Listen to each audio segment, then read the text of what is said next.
इनके लबे रंगी की निछावर थी कि जिसने। सवाल शायद वीडियो में है लेकिन हेडिंग से जो बात इसमें लग रही है अंदेशा उसी का था।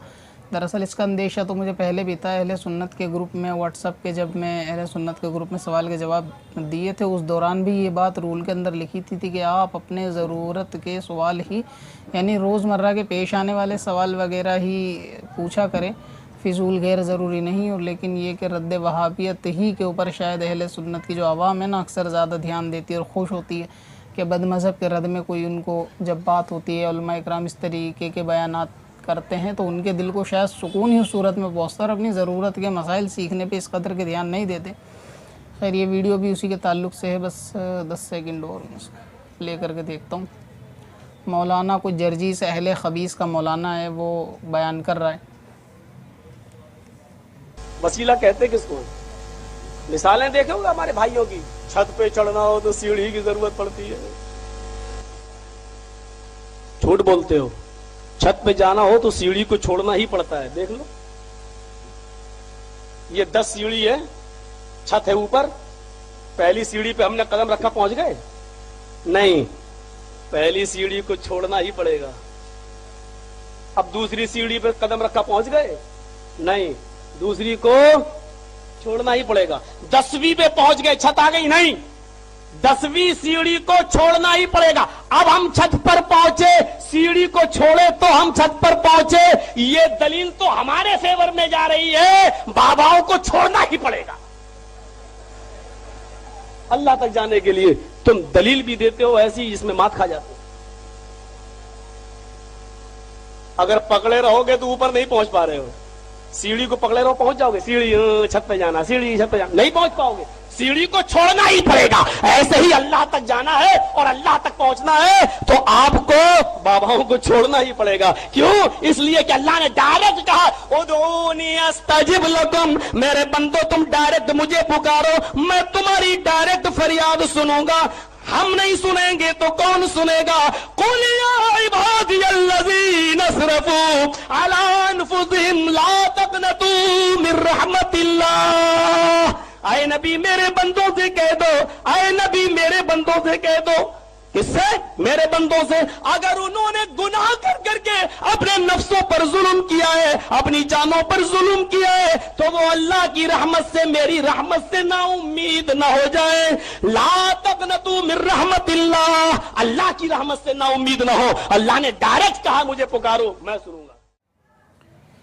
देखें, सबसे पहले तो इसकी जहालत यही है कि ये जो शख्स कह रहा है कि ये जो दलील है अहले सुन्नत की दी हुई और अहले सुन्नत के ख़िलाफ़ है कि छत पर पहुंचने के लिए सीढ़ी को छोड़ना होगा। और ये इस वजह से कह रहा है कि पहला पाया छोड़कर ये आदमी जब दूसरे पाए की तरफ बढ़ता है तो इसका वहाँ छोड़ने से मुराद ये है कि सीढ़ी को छोड़कर छत पे जाया जाएगा। हालांकि सोचने समझने की सलाहियत इसके अंदर ख़त्म हो चुकी है।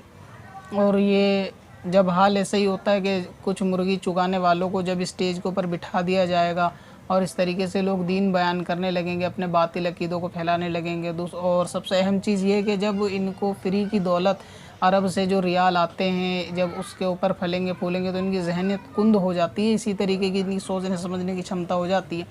छत के ऊपर पहुंचने के लिए जो सीढ़ी का उलमा इकराम जो इसके अंदर मिसाल देते हैं कि छत पर पहुंचने के लिए एक ज़रिया होता है या वसीला होता है। सीढ़ी ये कहता है कि छत पर पहुंचने के बाद पहुंचा ही जब जाएगा, जब सीढ़ी छोड़ी जाएगी। इस बेअकल को ये बात समझ में नहीं आ रही कि छत पर पहुंचने के बाद बेशक सीढ़ी छोड़ी जाएगी लेकिन छत पर पहुंचने का जो ज़रिया बनेगी वो बनेगी सीढ़ी, यानी बग़ैर सीढ़ी के तो कोई कूद के छत पे नहीं जाएगा। अब ये कि सीढ़ी का जो असल मकसद था, उसका असल मकसद ये था कि किसी को छत के ऊपर पहुंचा देना। जब सीढ़ी ने अपना काम कर कर छत तक पहुंचा दिया तो मतलब सीढ़ी से जो नफ़ा हासिल करना था वो तो हो चुका। जो वसीला लेना था बीच में जिस चीज़ के बारे में यानी आदमी एक ज़रिया बनना था, वो ज़रिया बनने के बाद तो आदमी छत पे पहुंच गया। अब ये कि मकसद पूरा हो गया तो इसके बाद राग क्या गाना कि सीढ़ी को छोड़ना पड़ेगा, सीढ़ी को छोड़ना पड़ेगा। तो सीढ़ी का मकसद ही छत पहुंचाने का था, छत पर पहुंच गया। इसका जो ताल्लुक़ है वो मेरे ख़्याल से पीरी मुरीदी के ताल्लुक़ से है, क्योंकि अक्सर ये वीडियो में बोल भी रहा था कि बाबाओं को छोड़ना पड़ेगा। तो आदमी जो है मुरीद जो होता है, बैत होता है जब किसी वली कामिल से, तो उसका मकसद असलियत में ये होता है कि अल्लाह ताला की रसाई हासिल करना, कि नेक बन जाना, अल्लाह ताला की राह में आ जाना और बुराइयों से पीछा छुड़ा देना। और एक कामिल पीर का भी मकसद मुरीद करने का यही होता है कि वो अपने फैज़ से उम्मत को, गुनाहगार को, जिनकी ख़ुद बाज़ाब्ता रसाई अल्लाह ताला तक नहीं होती, ये अपने फ़ज़ल करम से, अपने फैज़ से वो रसाई अल्लाह ताला तक करा देते हैं कि बद रास्ते से लाकर इनको नेक रास्ते को ऊपर डाल देते हैं। तो इस सूरत में ये अल्लाह ताला की तरफ जो है ना आम शख्स, गुनाहगार शख्स की रसाई हो जाती है। तो ये बीच में एक ज़रिया बनते हैं। अब ये कहता है कि अल्लाह ताला तक पहुँच गया बंदा, वली को छोड़ दे, तो छोड़ना तो इस तरह मकसूद नहीं होता कि बंदा छोड़ देगा, लेकिन जो असली मकसद होता है वो तो पूरा हो ही जाता है। यानी किसी शख्स ने बैत करी किसी पीर से, उसके बाद उसने गुनाह को छोड़ दिए, गुनाह से तौबा कर ली, और फिर ये कि नेकी के रास्ते पे आ गया, नमाज इबादत गुजार हो गया और इल्म दीन की तरफ आ गया, तमाम कबाइर से उसने तौबा वगैरह कर ली, तो अब वो अल्लाह ताला की ज़ाहिर सी बात है कि राह के अंदर वो आ चुका है, तो इसी राह के अंदर वो आगे बढ़ता चला जाएगा। तो जो असली मकसद था मुरीद होने का वो तो पूरा हो गया, यानी अल्लाह ताला तक पहुंचाने का। अब रहा ये कि वली को छोड़ देने से वली की ज़ात में कोई नुकसान नहीं होगा, क्योंकि ये तो ख़ुद इनकी रसाई अल्लाह ताला तक होती है, इनका काम ही दूसरे बंदों को अल्लाह ताला तक ले जाने का होता है। अब ये अल्लाह ताला तक जो इनका काम जो है ना पूरा हो जाता है, मेन चीज़ इनकी यही होती है। अब इनकी तो खुद रसाई अल्लाह ताला तक थे, ये किसी आवाम के तो मोहताज नहीं होते। ठीक इसी तरह जो सीढ़ी का जो असल मकसद होता है वो छत तक पहुंचाने का होता है, वो अपना मकसद उसने पूरा करा। दूसरी बात ये जो वसीले वगैरह के ताल्लुक से, इसके बारे में उलमा इकराम ने कसरत के साथ कुरान पाक की दलील, हदीस पाक की दलील तो दे रखी है, कि जैसे कुरान पाक की आयत भी बहुत मशहूर आपने सुनी होगी कि नमाज को और सब्र को वसीला बनाओ। तो ये दोनों भी यानी खुदा तो नहीं है, नमाज भी खुदा नहीं है, गैर खुदा है। तो अल्लाह ताला ने वसीले के ताल्लुक से कहीं ये इनकार नहीं करा साफ़ के वसीला ना बनाओ। और ये जो इसने कुरान की आयत पढ़ी कि तुम मुझे पुकारो मैं सुनता हूँ, तो ये आयत इस चीज़ की दलील नहीं हो सकती कि अल्लाह ताला बंदा अगर पुकारे तो सुनता है, किसी के वसीले से अल्लाह ताला या नहीं सुन सकता, यानी ये इसकी नफ़ी, दूसरी आयतों की नफ़ी की दलील ये नहीं है। तो ये तो खैर इनका पहले का अकीदा ही बदअकीदे लोगों का रहा है कि वो ये समझते हैं ये आयत पेश करके कि अल्लाह ताला ने कहा मुझे पुकारो मैं अपने बंदों की फ़रियाद सुनता हूँ, तो कहा वली की बारगाह में क्यों जाते हैं। तो अल्लाह ताला ने ये मना तो नहीं करा ना कि अगर आप वली के ज़रिए पुकारोगे या वो फ़रियाद करेगा तो नहीं सुन पाऊँगा, ऐसा तो नहीं है। तो ये उस आयत का इनकार नहीं कर रहा। दूसरी बात, कुरान पाक के अंदर तो इतनी वाज़ेह तौर से आयत है जिस पर आला हज़रत का एक शेर भी है कि मुजरिम बुलाए आए हैं जाऊ कहे गवाह। तो अल्लाह ताला ने ख़ुद फरमाया कि जब तुम अपनी जानों पर जुल्म कर लो तो ये महबूबी तुम्हारी बारगाह में आ जाए और तुम इनके लिए शफात पाओ, तो बेशक अल्लाह ताला को बहुत करम वाला पाओगे। तो इसका मतलब क्या है कि अल्लाह ताला ख़ुद अपने महबूब की बारगाह में जाने के लिए उम्मत को कह रहा है कि गुनाह करने के बाद आप हुज़ूर अलैहिस्सलाम की बारगाह में आओ और तौबा तलब करो, फिर हुज़ूर तुम्हारी शफात चाहें तो अल्लाह ताला को आप रहम वाला पाओगे। तो इसका मतलब ये है कि ये चीज़ वसीला ही इसको आप करार देंगे कि हुज़ूर अलैहिस्सलाम की बारगाह में। अब रहा ये कि बहुत सारे लोग कहते हैं कि अल्लाह ताला तो डायरेक्ट सुनता है, डायरेक्ट बंदा और अल्लाह ताला के बीच में किसी को वसीला नहीं बनाना चाहिए। तो देखें अल्लाह ताला डायरेक्ट सुनता है, इसका तो इनकार नहीं है, तो इस पर कोई बहस भी नहीं हो सकती कि अल्लाह ताला के डायरेक्ट सुनने का कोई मुनकिर हो, कोई इस बात का अगर कायल है कि अल्लाह ताला डायरेक्ट नहीं सुनता तो बिल्कुल काफिर है, उसके अंदर कोई इनकार नहीं है। असल ये है कि हर चीज़ बंदे को डायरेक्ट अल्लाह ताला से मिल जाए ऐसा नहीं है। कुरान मुक़द्दस आया, हुज़ूर अलैहिस्सलाम की ज़ात मौजूद थी बीच में।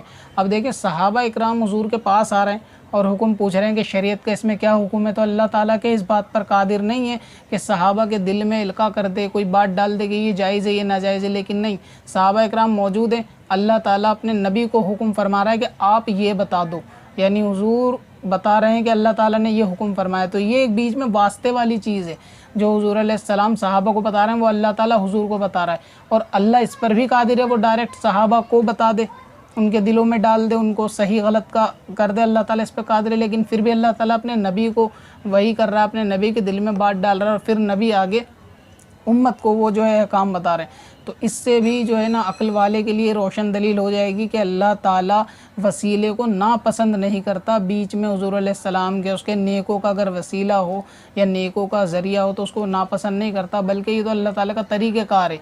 नमाज़ें मिली तो वो हुज़ूर अलैहिस्सलाम से मिली हैं, इसी तरह जितने भी अहकाम शरीयत मिले, दीन मिले, कलमा मिला, अल्लाह ताला की मारिफत मिली, यहाँ तक कि जिसको जो कुछ मिला हुजूर अलैहिस्सलाम के सदके वसीले से मिला। खुद बाज़ाहिर भी सहाबा को अहकाम मिलते थे तो ख़ुद उन पर वही नहीं आती थी, बल्कि हुजूर पर वही आती थी और हुजूर अलैहिस्सलाम ही आगे जाके सहाबा को बताते थे। तो अल्लाह ताला भी ख़ुद वसीले ही से यानी आगे का मामला हुजूर के ज़रिए से उम्मत के लिए चलवा रहा है। तो ये अल्लाह ताला को पसंदीदा तरीका है, अगरचे वो डायरेक्ट सहाबा इकराम के दिल में इल्का करने पर भी कादिर है, लेकिन इस बात का इनकार नहीं किया जा सकता कि अल्लाह ताला वसीले का या इस चीज़ का जो है ना कायल नहीं है, ये चीज़ शिर्क है या मना करने वाली है। ये तो इसकी जहालत है जो ये बोल रहा है कि सीढ़ी को छोड़कर छत पे जाए। ये जाहिल ये नहीं समझ रहा कि मकसद ही छत पे जाने का था, तो छत पे पहुंच गए, सीढ़ी का काम ख़त्म भी हो गया तो मकसद तो पूरा हो गया। जब अल्लाह तक रसाई का मकसद है, बैत हुए अल्लाह तक रसाई हो गई तो मकसद तो पूरा हो गया और असल मकसद भी यही था। तो यानी कि वो मकसद तो अहले सुन्नत के लिए दलील कवी पत्थर में असल